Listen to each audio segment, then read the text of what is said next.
You are listening to Book Clips, a mini podcast in which authors or narrators do readings from novels. Check out the show notes for the synopsis and buy links for this book.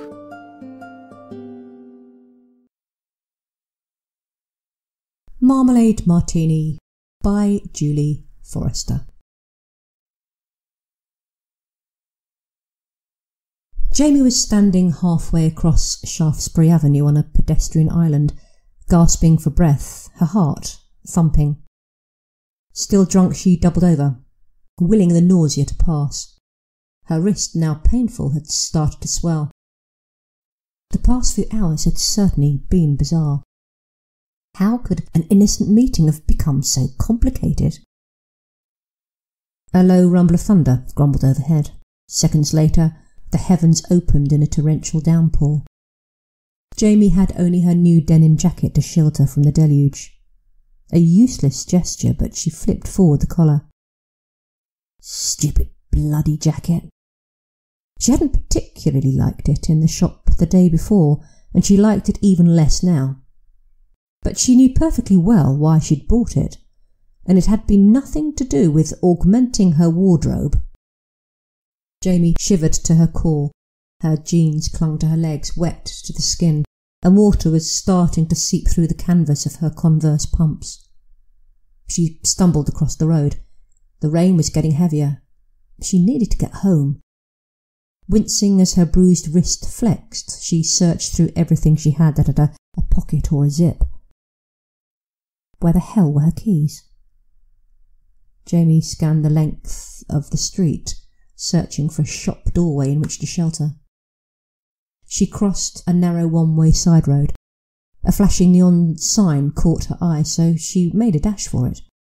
Getting nearer, she was relieved to see a luminous, open sign above the door of a bar called Alchemy. Why had she never noticed this place before? Chest still tight, Jamie stopped briefly in the dark entryway. She didn't generally wander into bars alone, much less ones she'd never been in before. The splash of running footsteps and high-pitched squeals came up from behind her. Jamie wasn't the only one caught out by the rain. "Excuse us, love," said the taller of the two women. They manoeuvred past her down a few steps and pulled open the door, wobbling on silly-inch heels. Jamie stepped to one side. The sticky heat of the bar wafted out from inside. She leaned across the small stairwell and spontaneously grabbed for the door handle before it closed. Decision made. Following in the wake of the two women, she was immediately hit by the heady smell of candles and burnt orange peel. She entered a dim vault-like archway, a converted Victorian cellar, walls bare brick and floor of paving slabs and cobblestones. Antique dark wood tables were occupied by chattering groups of people huddled around free-flowing candles in bottles that left rivulets of white lava on the tables. Wall-mounted church candles continued the theme. They had dripped down the black cast-iron brackets, creating fragile stalactites of wax. Various bottles were lined up along glass shelves spanning the length of the wall behind the bar. They were cleverly backlit to illuminate the range of coloured liquids like an apothecary's hoard. Behind the shelves were mirrors, creating the illusion of opulence and spaciousness. The bar curved towards the back of the maze-like building and disappeared into the depths of three other dimly lit arches. It was at least 15 minutes since Jamie had escaped. Surely by now Alex must have noticed that she had left the pub and be wondering where she'd got to. Jamie took out her phone. Useless, the battery was flat. 3 more people crashed their way through the door, wet through but laughing, immensely pleased to have found shelter. This wasn't just a short summer shower, it seemed. Resigned to the possibility that she was going to be stuck here longer than she'd expected, Jamie decided to make the most of it. Besides, after the night she'd just had, she needed another drink. Seizing the opportunity, she headed for a newly vacant bar stool and reached into her jeans pocket, flinching at a stab of pain from her wrist. She pulled out a scrunched-up £10 note and some loose coins. If this was all the cash she had, she wouldn't be able to afford the cab fare home as well as a nightcap. Oh, what the hell?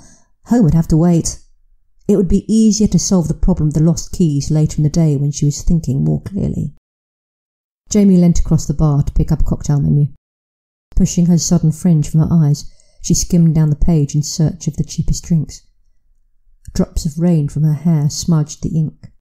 Wiping the menu with her sleeve only made it worse. Now the print was only partially legible, hopeless without her reading glasses. The bartender came to the rescue. "Here, dry yourself off."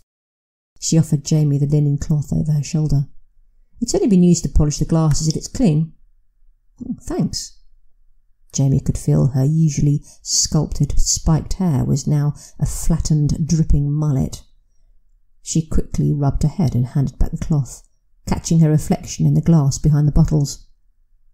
It wasn't a pretty sight, but she didn't want to draw attention to herself by fussing further over her hairstyle malfunction. To preserve the illusion of composure, Jamie casually peeled off her wet jacket. For the first time she took a proper look at her recent purchase. Bleach splashed, augmented with chains, zips and safety pins, patched with badges and odd squares of tartan. It really was dreadful. Jamie gave it a shake and draped it over the seat of her bar stool. She sat down on the makeshift cushion. Her comfort, however, was short-lived. Damp started seeping into the seat of her jeans. She shifted her weight uneasily, trying to look as though she was concentrating on a replacement cocktail menu. "Typical English weather," the bartender smirked.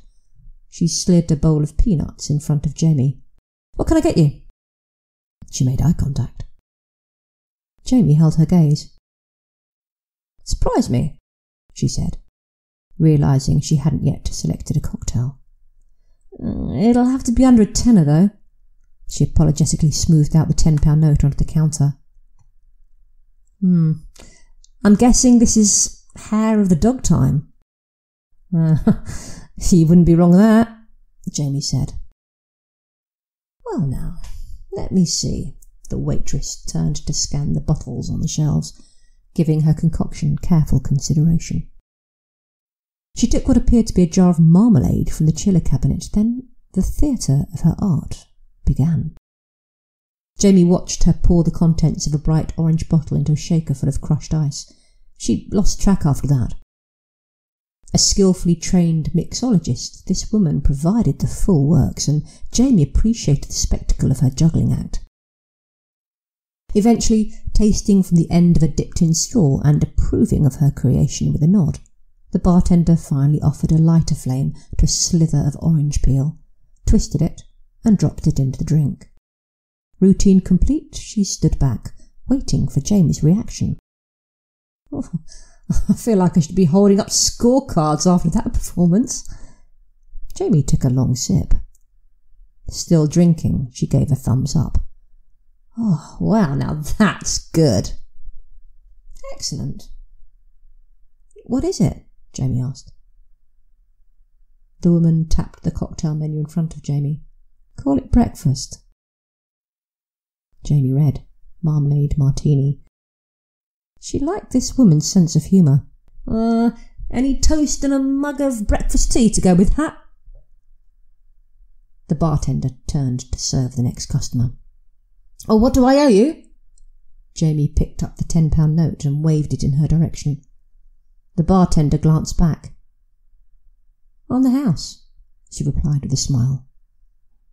"A free drink? Why?"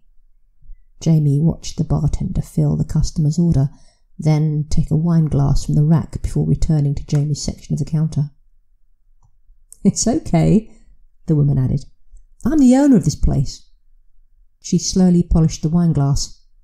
"Anyhow, you look like you could do with a nightcap," she said with a wink. "Heavy night, was it?" "God, free drink? I must really look rough if you thought I needed alcohol that badly." Jamie noticed the smile lines around the woman's eyes and mouth, deep and expressive. Jamie was an eyes woman, and this woman used hers to communicate. Trying not to stare, Jamie took note of her simple, almost symmetrical pear-shaped face. She had strong, strikingly chiseled chin, and a slight Romanesque bump on the bridge of her nose. Her highlighted auburn hair was centre-parted and pulled back over her ears into a short ponytail, barely reaching the base of her neck. Was she wearing makeup? If so, it was expertly applied. For a fleeting moment, Jamie toyed with the possibility of there being a shared chemistry worth pursuing here. But the woman's attention had already turned, as a new person's custom proved more appealing. Jamie watched, mesmerised, as the bartender held the gaze of the guy at the bar, striking up a similarly attentive conversation with him.